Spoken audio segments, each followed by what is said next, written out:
is running, and Carly is running, and but you had 17 really accomplished people, and most of them politicians, most of them governors and senators, and they're going to have their 3%, their 4%.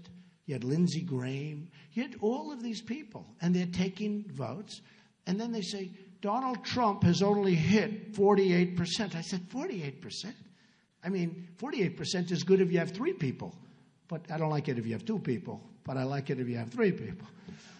But so we're doing amazingly well. A good poll came out the other day from NBC, which was we were at 48%, and I think they had 3 or 4 people in the poll, but we were at 48%. So it's going really well. Wisconsin is really important because if we win Wisconsin, I think it's going to be very close. We're going to do really well in New York. We're going to do really well in New Jersey. I think we're going to do great in Pennsylvania. I went to school in Pennsylvania, the Wharton School of Finance, and I think we're going to do fantastically there. But I just want to tell you, because when I saw all this youth, this great-looking young people, okay, I just said, I'm going to talk for a couple of minutes about success. Should I do that? Should I do that? Or do you want to hear about this boring politics, right? Should I talk about a little bit? I'm given so much money to talk about success, and I give it to charities. But I love talking about success. Frankly, I like talking about success much more than politics, right? But there are a few things when you're talking about being successful. And I say it, and it's never going to change. You have to love what you do. You're all young. Ideally, you'll love something that's a good business. For instance, some businesses aren't good business. I won't name them, but they're tough businesses. Other businesses historically have been good businesses. You have to absolutely love what you do. Ideally, love what you do in a good business, but you know what? If it's not necessarily that good, the loving is more important than having that good business. Some people want to be teachers. Some of the happiest people and the most successful people that I know are people that aren't the richest at all. They don't make it all the most money. They're teachers. They're scientists. I know people that are scientists that are like, they can't wait to get to work. They can't wait. Policemen, our police departments are, I think, terribly disrespected. I think they're not given the credit for the great job they do. I have to be honest with you.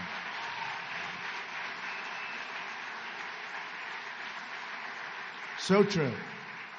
And our vets and our people, our military. But I will tell you that the happy people are the people, number one, the people with great families, people that have great relationships with their wives or husband.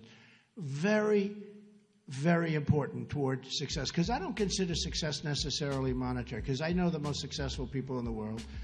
And many of these people are really miserable people, okay? No matter what. And perhaps I'm in that category, okay? But I'm pretty happy. At least I'm very content, I can tell you. But some of the most successful people in the world, I know like many of them. I don't know all, I guess, but I seem to know all. And they cross my path a lot. And they're not necessarily happy people. They're very wealthy people, but they're, in many cases, extremely unhappy. Now, with all of that, I don't want to talk you out of things because we're talking about success. Most people think success is measured in the form of monetary success. It's not really. To me, a successful person who has a great family, who loves the family, loves the children, and the children love him or her, to me, that's a much more successful person than a person that's made $1 billion or $10 billion and is miserable and doesn't have a good family and nobody likes the person. And, I've seen them. I think I've seen every type of person there is that God created, if you want to know the truth. And the people are the happiest are not necessarily the people that are the wealthiest, okay? But in terms of monetary success, it does make life easier. You don't have to worry about food and housing and education and sickness. Your doctors, you go to the best doctors, and hopefully that solves the problems. But it does make life easier. And I tell so many stories about different types of people. For instance, you got to love what you do. You got to never, ever quit or give up. Never quit. You're going to be so close. My father used to tell a story. He thought it was funny, but I actually thought it was more of a lesson. He viewed it as funny. And it was about a man who loved the cola business. He loved, soft drinks. That's what he loved. He just loved the business. Isn't it strange how people like different businesses? Look at all these geniuses, the heads of your college. And I think you like this better than politics, too. Don't we like this better? This politics, oh. So what happens is he loved the cola business. And he founded a company. It was called 3 Up.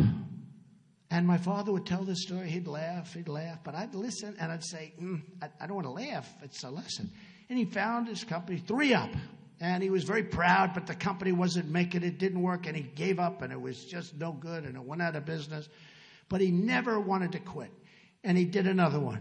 It was 4 Up. And he did 5 Up. And he did 6 Up, and they would all fail. And he just kept failing. And finally he gave up.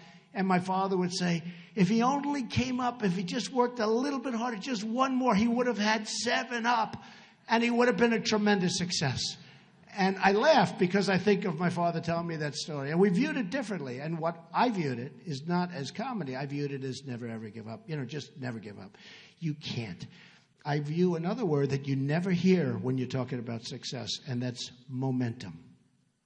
Some people, and you have to know about yourself. You have to know about momentum.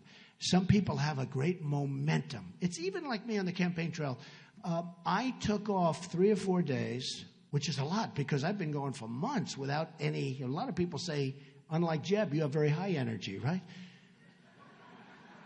It's true. But, you take 3 or 4 days off, and that first day or 2 back, it's like, you got to get going. It's almost like don't take any time off. Vacation. If you want vacations, you're not really in the right business. I hardly ever take time off because I love what I'm doing, whether it's my business or whether it's now this. We're going to make America great again. And whether it's this, no matter what. But the word momentum is a very important word, and you have to understand it. And you have to understand how to think about momentum. And it's a word you never hear when you hear about success, but it's so important. And what happens is there was a man named William Levitt, and I had great respect for him. He was a great real estate person. And he was a young man, and he built Levittowns. Has anyone ever heard of Levittowns? Well, Levittowns were these massive housing developments, largely in Long Island, Pennsylvania, different places, but massive. He was really the first of the massive builders of homes. And he was a young man. He did unbelievably, became very, very rich, and everything he touched turned to gold, and it was incredible. And then what happened is he was offered a lot of money by Gulf and Western. It was a big conglomerate to buy his company. And you have to understand, William Levitt used to go around looking for nails, looking for sawdust. He'd sell the sawdust. He'd save the nails and use them again. He'd save chips of wood and use them for different things. Everything was perfect. He knew how to get zoning. He'd have lunch with the mayor. He'd have lunch with the council. He'd have dinner with everybody. He was the ultimate professional real estate developer, and he built Levittowns. Remember, he was the first really large-scale housing sprawl all over the country. Actually, they went all over the world. So Gulf and Western came to him, and they offered him a lot of money, more money than he ever thought possible. And he took it, and he said, oh, boy, this is great. He then retired at a very young age, very, very young. But he was going crazy. He was so bored. He was going absolutely crazy, but they had a restrictive covenant. He couldn't compete. He couldn't do what he knew best, which was building housing. And so he was retired. He moved to the south of France. He bought a magnificent yacht. Unfortunately, he got divorced, and he did a trophy wife thing, and, one of those things. And terrible person to do that. But he did it. But he had a wife who was a good wife, La Belle. And he named the boat after her, the yacht. And he was riding high. Everything was good. Now he's getting a little older. He's still in retirement, lost his momentum, remember the word. And Gulf and Western comes back, and they're dying. This is a big company, but they're dying because they don't send people to pick up nails. They don't send people to sell the sawdust. They don't send people to take the little scraps of lumber and bring them down and sell them and get very small amounts of money, but it all adds up. And they're losing their shirt with this company they bought. They couldn't get zoning because they don't take the mayor out to dinner, and they don't do the things that you have to do. And they couldn't get zoning. They had all this land. They went crazy with buying land. And they couldn't sell the company because it was a mess. And they destroyed the company. And they went to William Levitt, and they said, we'd love to sell you the company back. And he said, I think it was about 12 years. He was out, okay? Lost that, whatever it is. And after 12 years, They came to him. They said, we'd love to sell you the company back. Would you have any interest? Yes, I would. I'd love to buy it back. So he bought this big company back, bigger than what he sold. He had all this land that was unzoned and all. And he worked like crazy. He worked 24 hours a day. Work. And he went bankrupt, out of business, totally bankrupt. The biggest, he went bankrupt. And by this time, he was an old guy, and I was at a party, and I was the new hot guy in New York. I was doing great with real estate, and I was on the covers of Business Week magazine and Fortune magazine. I was doing really well. And there was a man named Steve Ross that a lot of you folks would know from Warner Communications, and he was a hot guy in entertainment. He built Time Warner, and he was a great guy. Passed away from cancer, unfortunately, but he was an amazing guy, one of the great people in the history of the entertainment business. And he was giving a cocktail party. He had 50 people on his Fifth Avenue apartment. And I walk into the apartment. I was invited. And I see 50 people. And most of them are in the entertainment business. And I saw one person, pretty old guy. And he was sitting in the corner. And his name was William Levitt. And I went over to him because I was attracted to him because he was in my business. I didn't care about the entertainment people. I cared about him. And I said, Mr. Levitt, how are you doing? Donald Trump. He said, yes, I know. He said, I'm not doing well. I'm not doing well at all. I said, I read that, and it's too bad. What went wrong? And I'll never forget the expression of the statement. He said, Donald, I totally lost my momentum. So the thing you probably never heard. He lost his momentum. He took that time off. He came back, and it was a different world, and he lost his momentum. Now, the real lesson there is you have to know if you've lost your momentum so that you don't get hurt. And it's just something that I talk about because it's so different. And I watched him sitting in this corner. I don't even know why he was there because he was no longer successful. But I guess Steve knew him and respected him for what he had accomplished because what he had accomplished was amazing. He was the forerunner to so many massive developments that you see all over. But he said, I lost my momentum, Donald. I lost my momentum. I've never, ever forgotten those words, and I've always remembered them. And what you want to do is you want to keep going. But if you think you lost your momentum, slow down and refocus on maybe something else because it's so important to keep the momentum going, okay? So important. So that's one of the many elements or stories. And one quick one that we also talk about and that I talk about, there's a certain amount of luck. Does anybody believe in luck? Just raise your hand. Who believes that some people are luckier than others, right? So I have a friend who's just an unlucky guy. Just an unlucky guy. He's smart. He went to the Wharton School of Finance. He's a brilliant guy, but he's always been unlucky. And no matter what happens, it just works that way. And he never really succeeded. And you'll find when you become very successful, the people that you will like best are the people that are less successful than you. Because when you go to a table, you can tell them all these wonderful stories and they'll sit back and listen. Does that make sense to you? Okay. Always be around unsuccessful people because everybody will respect you. Do you understand that? Anyway, but this guy, he had a thing and he was just like struck. He was unlucky. And no matter what he did, I call him injury bound, or he was just always something would happen. So he'd be injured. I say, what happened? I broke my shoulder. How do you break your shoulder? Are you a football player?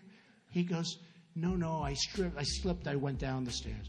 So he's in the hospital, and he's recovering in Long Island, and he comes back, and he's being driven back. And again, he's always injured. He's injury prone. You know the expression? Some people are injury prone. Is anybody in this room injury prone? Don't raise your hand. I don't even want to say it. Don't do it because you'll convince yourself. Stand up back there. Are you really injury prone? Well, you're a big, strong guy. Are you a football player or something? Huh? You are? Come on. Okay, here's what you do. Tell yourself you're not injury prone. Sit down, okay? Look at the size of that guy. How can he be injury prone? Looks like he's on the Green Bay Packers. I mean, give me a break. But this guy was totally injury prone. No matter what happened, totally injury prone. And he'd always be ill. I'd call his wife, and she'd say, oh, no, he's very sick. What's wrong with him? And he said, tell me something. I'd say, all right. So he had a broken shoulder, and now he's coming home. Think of this. He's coming home from the hospital, and he's riding on the Long Island Expressway, which is the longest parking lot in the world, by the way. He's riding on because it's so crowded. He's riding on the Long Island Expressway, and an 18-wheeler hits the signs that say, to New York City, 10 miles, right? Knocks over a sign. Think of this. He didn't even get hit by the truck. He got hit by a sign. And I call up to make sure he's okay from the previous injury. And the wife says, no, we were taking him home. And what happened is a big truck hit the big sign, the big stanchion. And the sign came down on the road and it hit his car. And now he's really in trouble. And now he's back in the hospital. Well, just like that, there is a certain amount of luck. But the greatest story to me is Gary Player. Gary Player was a golfer, a great golfer. One of the great golfers of all time. And they used to say he's diminutive. He was small. He worked harder than any human being. He worked harder than any other golfer. But he was a small guy. But he hit it good. He hit it far. Great golfer. Everybody's heard of Gary Player from South Africa. Still a great guy. He's always kept himself in shape. I saw him the other day. He's like 80 years old. He's phenomenal. He still looks like he did 20 years ago. But Gary Player worked hard. And he was the first time, maybe I've heard it again, but he was the one, the harder I work, the luckier I get. That was Gary Player. He worked so hard. And they'd say to him, he'd win the U.S. Open, and they say, where are you going tonight? I'm going to practice. I mean, he just won a tournament, and he's going to practice. And I have seen people that work really, really hard. They create to a certain extent, because I do believe there could be something with the whole luck thing. But there are people that work hard. Remember that expression, the harder I work, the luckier I get. The harder he worked, he got stronger, longer. He practiced putting, he practiced chipping. The guy was unbelievable. He won 18 majors, senior and regular. He won like 175 tournaments worldwide, which I think is the record. But he was a hard worker. And he used to say, they'd ask, how do you do this? How are you so successful? He says, well, the harder I work, the luckier I get. And I just think it's a great thing for all of the young people out here and the older people. Hey, I'm still working just as hard. I think I work hard. I think I'm working harder in the last 8 months than I've ever worked before in my life. Believe me. But I enjoy it. You have to really work. The harder you work, remember, the harder you work, the luckier you get. So just remember those few little things. Momentum, love what you do, always love what you do. Always.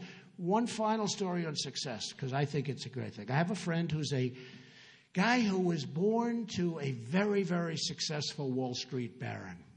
And the Wall Street baron is a vicious, ruthless, horrible human being, okay? You would not like him for dinner. You'd respect him, but you wouldn't like him. And most of the people in the room would know who he is. One of the big barons of Wall Street. Very, very smart, very vicious, very ruthless, more so than you'd ever see in a movie. They can't make movies about guys like this. And he had a son who's a really nice guy. I have no idea how he produced this son. This son is the nicest human being.